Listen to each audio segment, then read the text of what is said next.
Sejam bem-vindos ao Falconcast, o podcast produzido pela Agência Experimental dos cursos de Comunicação da Faculdade Marta Falcão.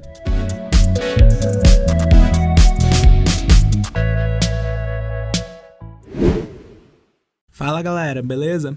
Sejam bem-vindos a mais um episódio do Falconcast. Primeiramente, eu queria agradecer aos nossos ouvintes que estão nos acompanhando através do Spotify e do YouTube da agência. Eu sou o Cadu.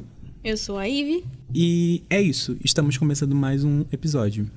Hoje a gente vai abordar sobre um tema muito falado, no caso, por causa do mês, né? Setembro Amarelo. E nós temos aqui nossos dois convidados, que é a professora Rebeca Fregapani e o Pedro Paulo. Oi, gente, muito bom estar aqui. Agradeço muito o convite, tá bom? Muito obrigada pelo convite, garotos. Nós que agradecemos. Bom, gente, eu queria... O que eu queria? A gente queria saber um pouco mais da onde veio o porquê de utilizarem o setembro como o mês de Setembro Amarelo. De onde que surgiu exatamente essa campanha? Então, assim, mundialmente conhecidamente, houve tudo isso pelo fato de um movimento que surgiu após, infelizmente, o suicídio de um garoto de 17 anos, chamado Mike M. Então, como se sucedeu isso?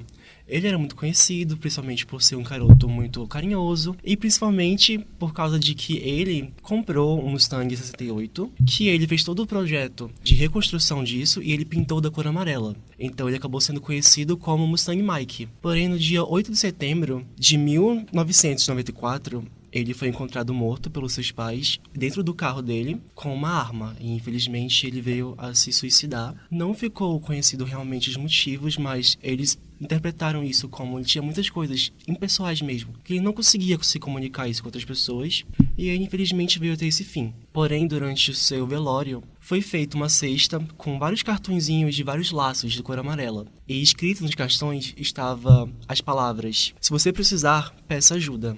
E esse movimento fez uma comoção geral no país.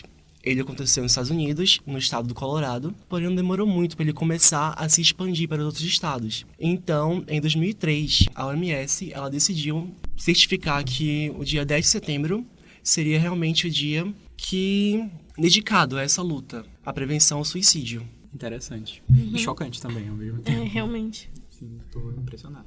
Em relação a essa história, ela é de 1994, mas a campanha Setembro Amarelo, no Brasil, o Pedro traz informações em relação ao mundo, à OMS, a Organização Mundial de Saúde, e no Brasil isso só vem chegar em 2015, né? Uma campanha vem com quase 20 anos depois, que foi organizada pelo Centro de Valor à Vida, CVV, a Associação de Psiquiatras e o Conselho Regional Federal de Medicina, para que incentivassem o setembro, a campanha do Setembro Amarelo. A gente também fala mais sobre isso no dia 10 de setembro, igual previsto pela OMS, mas é uma campanha muito recente, se a gente parar para pensar, de 2015 para cá. E até mesmo pouquíssimo abordada, porque mesmo quando chega nesse mês, a gente fala muito brevemente sobre isso. É uma ideia muito breve ainda.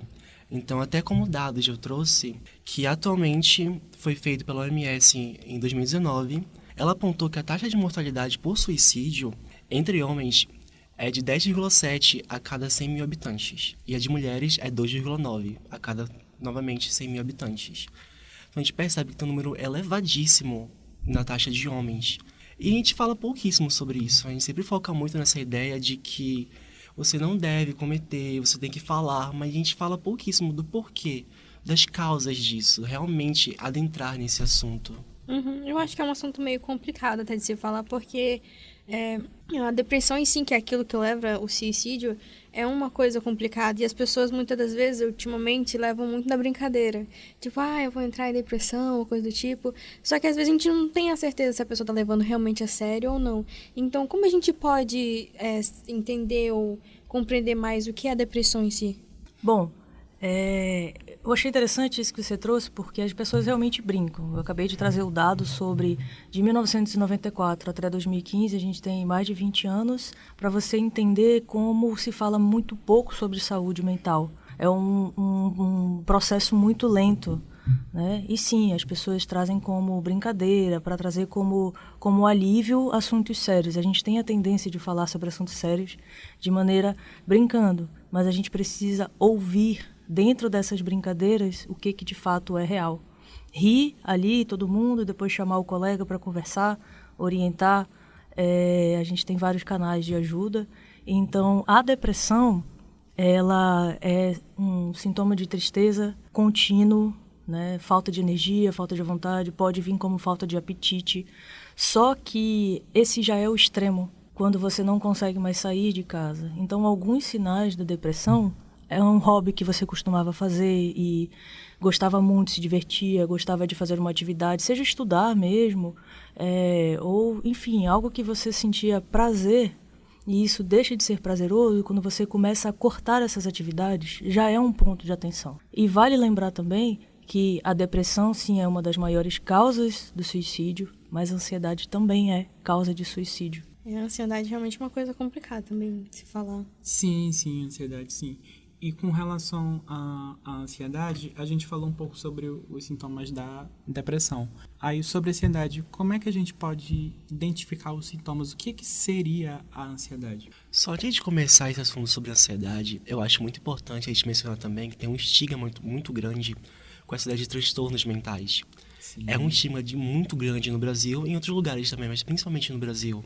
Porque a gente não fala de uma forma como deveria ser dito. A gente atualmente ainda fala muito isso como se fosse um motivo da gente rir. Como se fosse um motivo para você se glorificar por isso e você se mostrar como diferente de outras pessoas. Quando não é algo desse tipo. Não é um motivo de você sentir orgulho. É algo muito complicado para quem tem aquilo realmente. Então, além da depressão, tem também ansiedade e diversos outros fatores e outros transtornos, principalmente também como a bipolaridade.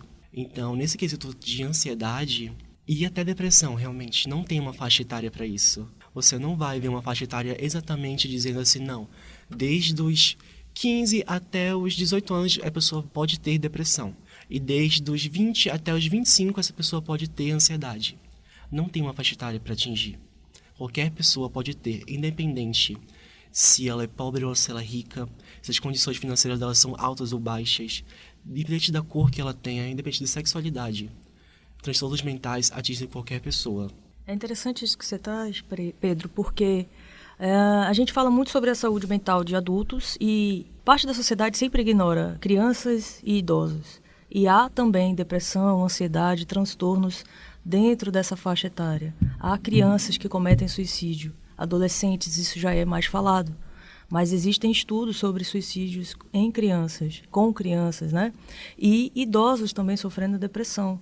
E que são grande parte da população ignorada. A gente vive numa sociedade onde você... eu falo isso dentro de sala de aula, né? Você precisa trabalhar, e se puder trabalhar mais de 24 horas por dia, você precisa fazer isso. Se você desliga seu WhatsApp, você não quer trabalhar, você não serve para aquele trabalho. Então, a nossa própria sociedade com o capitalismo faz com que a gente tenha que trabalhar além do necessário para entregar algo além do que a gente pode entregar. E isso é gerador de depressão, de ansiedade. A gente nunca está satisfeito, nosso chefe nunca está satisfeito, e isso gera uma bola de neve, uma questão onde você acha que não vai chegar a lugar nenhum. E isso é desesperançoso. Por isso que a gente traz o mês de setembro para falar sobre isso. Porém, uma das maiores críticas do mês de setembro amarelo é que parece que os outros 11 meses a gente não fala sobre isso. Então é uma coisa que precisa perdurar. A gente precisa falar sobre essas questões, abrir espaço.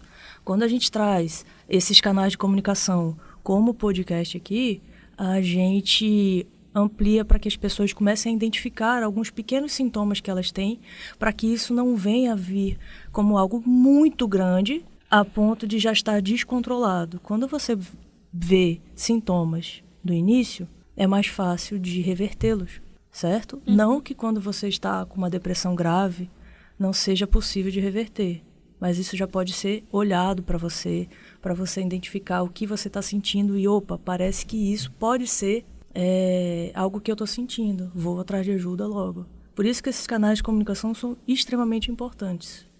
Sem contar, né, para os pais, né, de crianças que são menores de idade, que muitas das vezes acham que a depressão, a ansiedade é brincadeira. Só porque a criança não leva uma vida corrida como a dele, que ela não vai ter depressão. Mas não, são pequenas coisas, né, que muitas vezes desenvolvem isso. Ou até mesmo a convivência com a família ou de fora dela. Então, a gente vê que, por exemplo, aqui em dados, que em 2019 a gente teve 3.000 suicídios no país, no Brasil, e sendo 12 mil deles de crianças de 14 a 65 anos. Então, idosos também, que às vezes são menosprezados, porque atualmente nós temos também o mês do idoso, que é para incentivar as pessoas a entenderem que idosos e crianças ainda são pessoas, e como pessoas, não por terem maiores ou menores de idade, eles têm eles deixam de ser pessoas comuns, né? E essa fala que você teve foi perfeita, porque atualmente a gente percebe que como funciona a sociedade.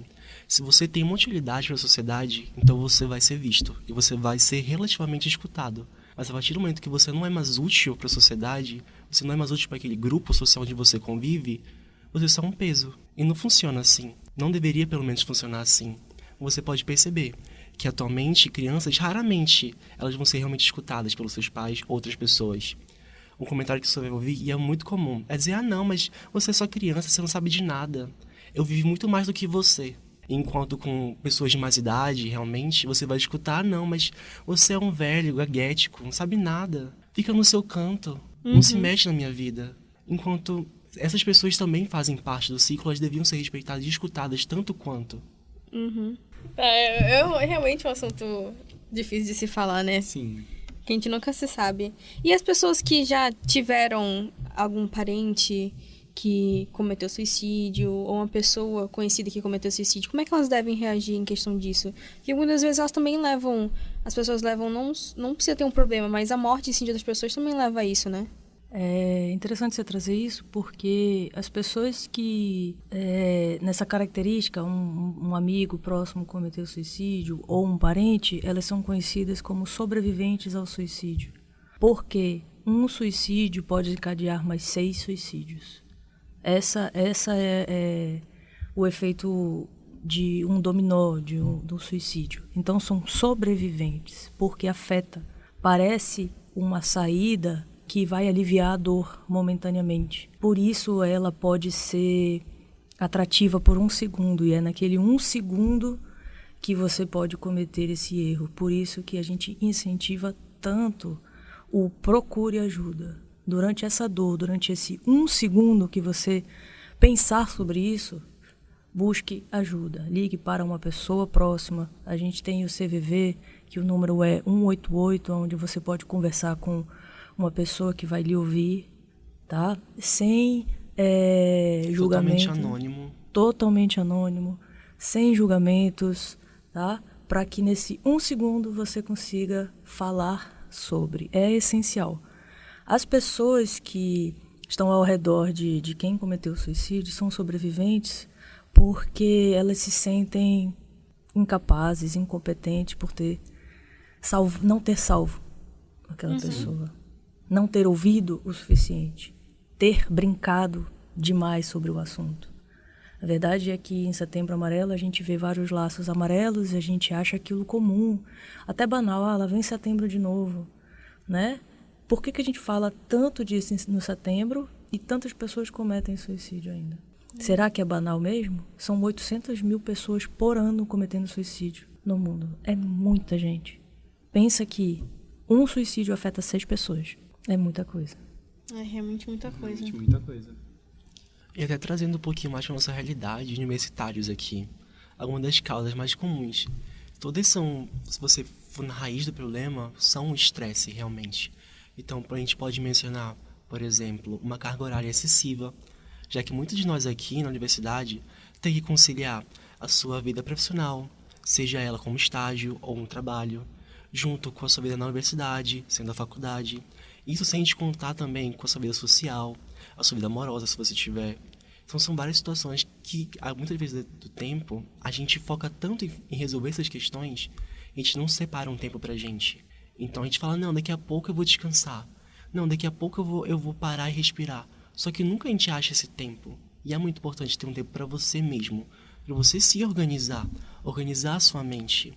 Porque você não é uma máquina, você é uma pessoa. E pessoas precisam de descanso. Você não vai conseguir ficar 24 horas do dia trabalhando e pensando. Você não vai conseguir, é impossível. E além disso tem também o mercado de trabalho, que atualmente a gente percebe que está a todo momento se tornando mais criterioso. E universitários ficam naquele paradoxo do você precisa de experiência para você trabalhar, mas você precisa de trabalho para você ter experiência. Então, como é que a gente resolve isso? Como é que você vai conseguir uma coisa, sendo que você, para conseguir essa coisa, precisa da outra coisa? E causa muito estresse. E tem também, é claro, a competitividade, tanto na universidade quanto também no mercado de trabalho. Porque a gente cresce numa sociedade que diz que a gente precisa a todo momento ser o melhor. Você não pode descansar, você não pode parar, você tem que estar a todo momento a todo vapor, trabalhando sem parar. E não tem como funcionar assim. Não tem como você viver 24 horas se desafiando e desafiando os outros. Mas a gente sabe que essa é a realidade, infelizmente. Realmente. Uma coisa que eu notei é que quando a gente para pensar sobre questão do trabalho, às vezes a gente nota que a depressão e a ansiedade, ela não tem uma descrição exata da pessoa, por exemplo, fica batendo o pé ou alguma coisa do tipo. É variado de pessoa para pessoa.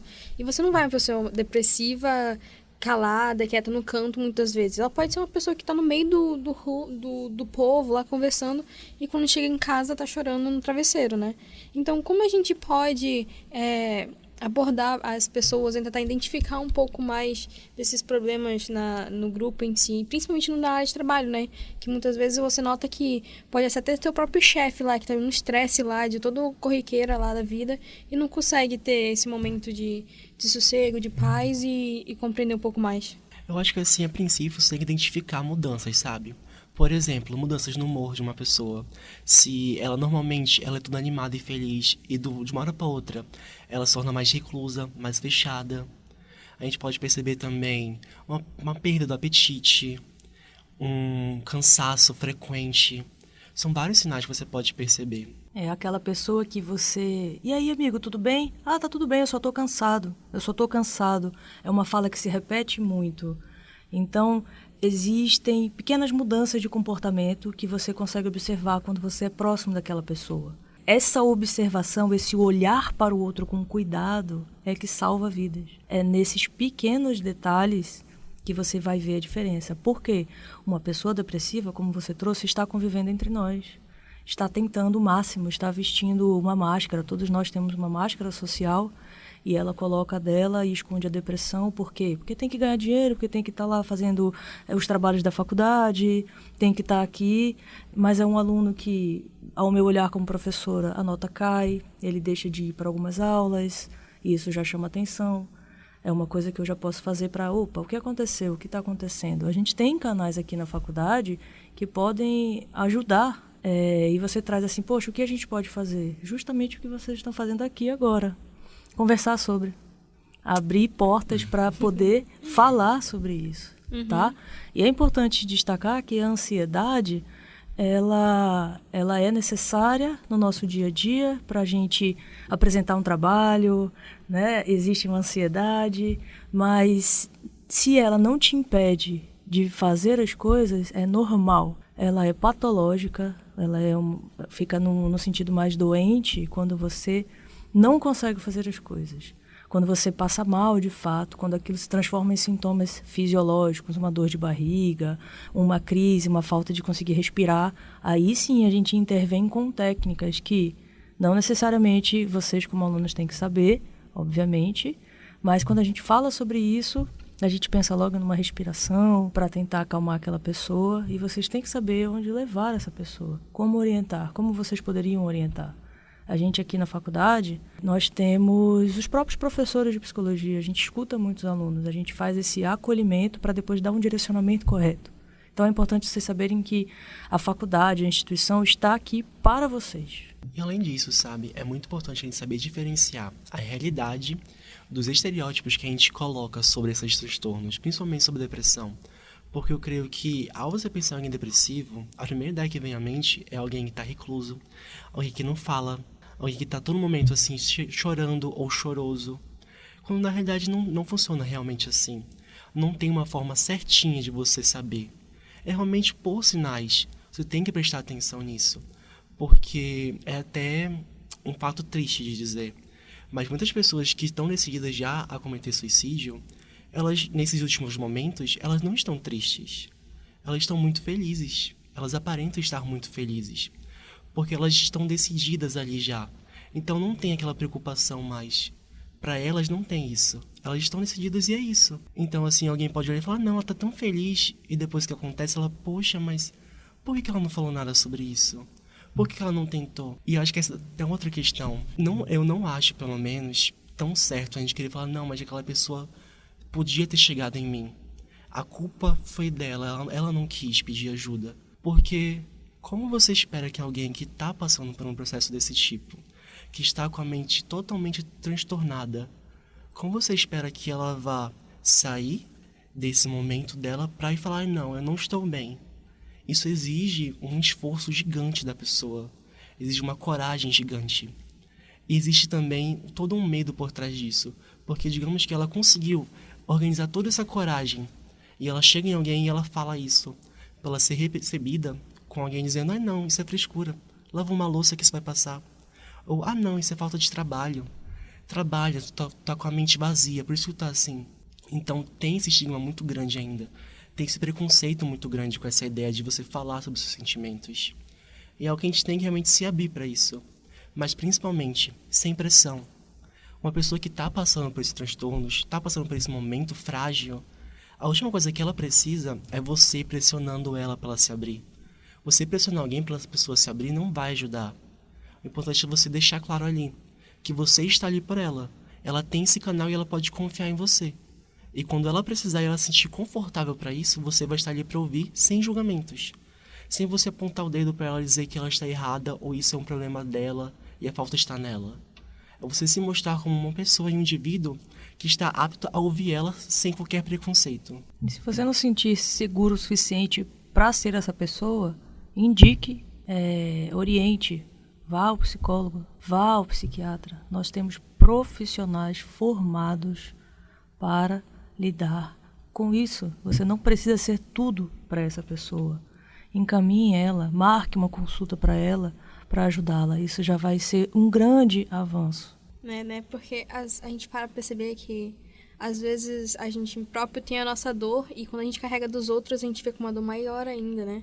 De carregar o peso dos outros. E mesmo que ele fique aliviado de finalmente contar para alguém, você também tem que se cuidar, né? Você também tem que ir atrás. E uma coisa que é muito interessante é que na sociedade hoje em dia, a gente carrega nossas dores, o colega tem as dores deles, mas a gente, muitas vezes, quando a gente tenta ajudar o outro, a gente se prejudica ainda mais, né?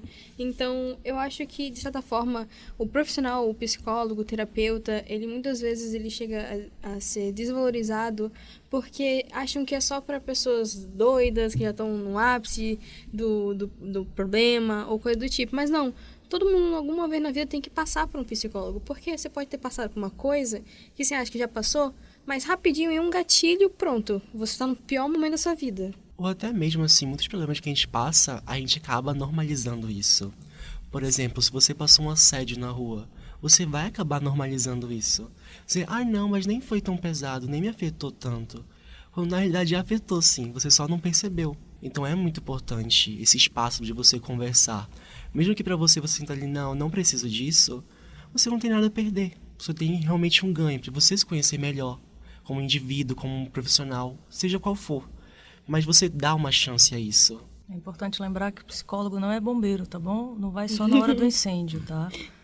É verdade. É verdade, é verdade. A Ivy falou sobre essa questão, sobre a questão das dores, que a gente tem. Eu acho que a gente sim deve tomar cuidado para não acabar se sobrecarregando. E eu acho que também tem que ter a questão da empatia. Nós precisamos ser mais empáticos com as outras pessoas. A gente precisa se colocar e procurar entender a outra pessoa, porque isso é o que eu vejo bastante. Muitas vezes a gente não tem empatia pelo próximo. Isso eu acho muito preocupante. Realmente é bastante preocupante, porque às vezes a gente olha pro próximo, aí esquece de olhar pra si, ou só olha pra si, esquece de olhar pro próximo, aí quando vê, tá num globo e faz aquele negócio, né? De cometer um suicídio e engloba vários outros suicídios, né? É importante você ter um balanço das coisas, entendeu? Estar tudo balanceado. Porque é aquela questão, você não pode esperar salvar uma pessoa doente se você está doente você mesmo. Não é possível. Porque senão você vai acabar prejudicando os dois. Tanto a pessoa, porque ela não vai ter esse apoio de você, e tanto você mesmo, porque você não vai conseguir lidar com isso. Então é importante você separar essas coisas. E você entender que você, sendo uma pessoa comum, por assim dizer, você não tem o preparo para cuidar dessa pessoa e você nem precisa. Muitas vezes, uma conversa, uma amiga, você ouvir, você se mostrar ali para essa pessoa, já é perfeito, já é ótimo. E quando você vai ali amolecendo essa pessoa para que ela vá ao profissional, que possa direcionar formas melhores de lidar com isso. É aquela velha história, né? Para quem já andou de avião, a máscara de oxigênio cairão, coloque primeiro a sua para depois ajudar a outra pessoa, porque você não vai conseguir ajudar alguém se você tiver sem a sua máscara de oxigênio. Ditado profundo. Bem Muito. profundo. Então, já encerrando já nosso podcast, teria como falar novamente quais são os números de ajuda, onde a gente pode encontrar ajuda, como aquele número, né, que recomendaram? 188, que é o do CVV, ele funciona 24 horas por dia, todos os dias da semana. E você pode ligar, ele é totalmente gratuito. Quando você é recebido por um voluntário, que ele é totalmente anônimo. Ele não vai questionar você sobre o seu nome, de onde você é. É uma consulta totalmente gratuita e totalmente anônima. Você não precisa se preocupar. E você tem esse espaço para você falar seus problemas, falar o que você está passando, entendeu? É um espaço totalmente ótimo para quem realmente precisa disso. E aqui na faculdade, professora, aqui na faculdade também é oferecido o atendimento psicológico, né? Sim, a gente tem, tanto para os alunos quanto para a comunidade, o serviço de psicologia aplicada, ok? Onde é um serviço totalmente gratuito para fazer terapia, ser atendido por estudantes de psicologia na sua reta final para se formar, tá? Para os estudantes de psicologia, eles são os únicos que não podem ser atendidos no SPA, porque eles não podem ser atendidos pelos próprios colegas. Mas existe o programa da pós-graduação da faculdade, onde já profissionais estão se especializando em terapia cognitivo-comportamental e estes, sim, podem atender os alunos de psicologia da faculdade. Não precisa estar em atendimento para chegar até nós lá no SPA, tá? Você pode ir com uma urgência para lá, que você vai ser atendido. Nós temos uma sala de plantão psicológico, onde sempre tem um aluno pronto para atender, finalista já, com todas as ferramentas e capacidades para atender dentro de uma urgência. O SPA funciona de 1 da tarde até as 21 horas. Você pode procurar o acesso que você vai ser atendido. Certo, então. Obrigado, professora Rebeca, obrigado, Pedro. Agradeço muito a presença de vocês, a participação de vocês. Foi muito bom ter vocês aqui falando sobre o Setembro Amarelo, né? Um assunto muito complicado, mas que é de extrema urgência todos saberem, entenderem da onde vem a história, ou como, o que é depressão, o que é ansiedade. Então, realmente, muito obrigada. E só uma palavrinha final mesmo. A gente já mencionou antes essa questão sobre o amarelo ser nesse mês, mas eu acho muito claro de deixar, assim, claro para todo mundo. O suicídio não acontece só em setembro. Ninguém vai esperar setembro para falar assim, opa, 1 de setembro, já posso me matar. Ninguém vai fazer isso. O suicídio não acontece somente em setembro. Logo, a prevenção, toda essa causa, não deve ser também tratada somente em setembro. Deve ser tratada ao passar do ano, todos os dias, porque a cada 40 segundos uma pessoa se suicida. Isso é um fato da OMS, é comprovado com dados. Mas a gente prefere só manter essa prevenção em setembro, e é isso algo muito triste. E com isso nós ficamos com o nosso fim, com essa fala digna de Pedro Paulo. Muito obrigada por ter escutado nosso podcast. Sigam a gente nas redes sociais, @FalconFMF, e sigam a nossa faculdade, @FMFwider.